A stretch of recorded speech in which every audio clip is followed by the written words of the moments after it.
1 million, 2 million, 3 million. Seems to be working.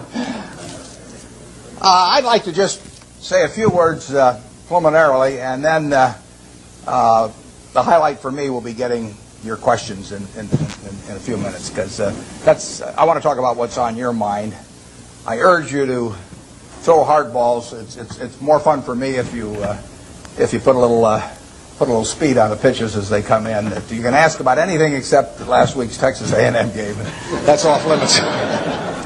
We have a couple of men here from SunTrust. I was just up at the Coke meeting, and I sit next to Jimmy Williams there, who ran SunTrust for many years, and he wanted to be sure that I wore this SunTrust shirt down here.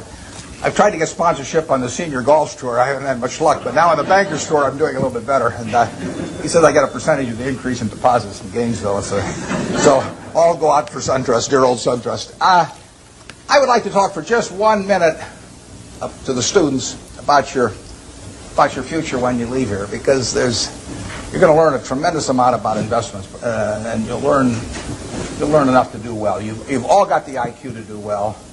You've all got the initiative and energy to do well, or you wouldn't be here. And most of you will succeed in meeting your aspirations. But in determining whether you succeed, there's more to it than intellect and energy. And I'd like to talk for just a second about that. In fact, there was a fellow that Pete Keewood in Omaha used to say that he looked for 3 things in hiring people. Look for integrity, intelligence, and energy. And he said if that person didn't have the first 2, that the latter 2 would kill them. Because if they don't have integrity, you want them dumb and lazy. You don't want them smart and energetic. And I really like to talk about that first one, because we know you've got the second 2. And play along with me in a little game for just a second in terms of thinking about that question. You've all been here, I guess almost all of your second-year MBAs, and you've gotten to know your classmates. And think for a moment that I granted you the right to buy 10% of one of your classmates for the rest of his or her lifetime.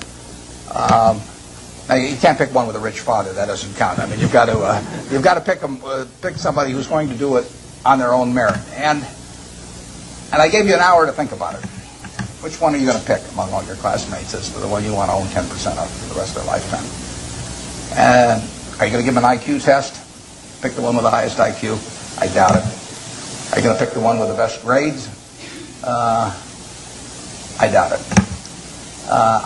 You're not even going to pick the most energetic one necessarily. You're the one that displays the most initiative. But you're going to start looking for qualitative factors in addition to, because everybody's got enough brains here and enough energy.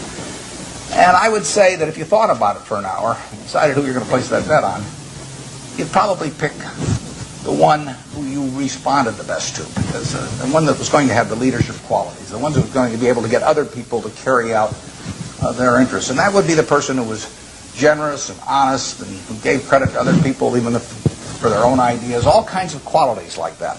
And you could write down those qualities that you admire in this other person, whoever you admire most in the class. And then I would throw in a hooker. I would say as part of owning 10% of this person, you had to agree to go short 10% of somebody else in the class. That's more fun, isn't it? And you think, well, now who do I want to go short of? And again, you wouldn't pick the person with the lowest IQ you would start thinking about the person really who turned you off for one reason or another. I mean, they had various qualities, quite apart from their academic achievement, but they had various qualities. In the end, you shouldn't really want to be around them, and other people didn't want to be around them. And what were the qualities that lead to that? Well, there'd be a whole bunch of things. But it's the person who's egotistical, the person who's greedy, the person who's slightly dishonest, cuts corners, all of these qualities. And you could write those down on the right-hand side of the page. And when you look at that, I don't know which one I'm using. Can you hear me okay with this? That's fine. Yeah. The microphone on the side. What do I do with it? It just came loose. Oh, it just came loose. Okay. You can see why I avoid technology. Chewing gum is about as far as I get. As you looked at those qualities on the left and right-hand side, there's one interesting thing about them. It's not the ability to throw a football 60 yards. It's not the ability to run the 100-yard dash in 9.3. It's not being the best-looking person in the class. They're all qualities that if you really want to have the ones on the left-hand side, you can have them. I mean, they're qualities of behavior, temperament, character that are achievable. They're not forbidden to anybody in this group. And if you look at the qualities on the right-hand side, the ones that you find turn you off in other people, there's not a quality there that you have to have. If you have it, you can get rid of it, and you can get rid of it a lot easier at your age than you can at my age, because most behavior is habitual, and they say the chains of habit are too light to be felt until they're too heavy to be broken. And there's no question about it. I see people with these self-destructive behavior patterns at my age or even 10 or 20 years younger, and they really are entrapped by them. They go around and they do things that turn off other people right and left, and they don't need to be that way, but by a certain point they get so they can hardly change it. But at your age, you can have any habits, any patterns of behavior that you wish. It's simply a question of which you decide, and why not decide the ones that, I mean, if you like, Ben Graham did this, and Ben Franklin did it before him, but Ben Graham in his low teens looked around and he looked at the people he admired, and he said, I want to be admired, so why don't I just behave like them? And he found there was nothing impossible about behaving like them.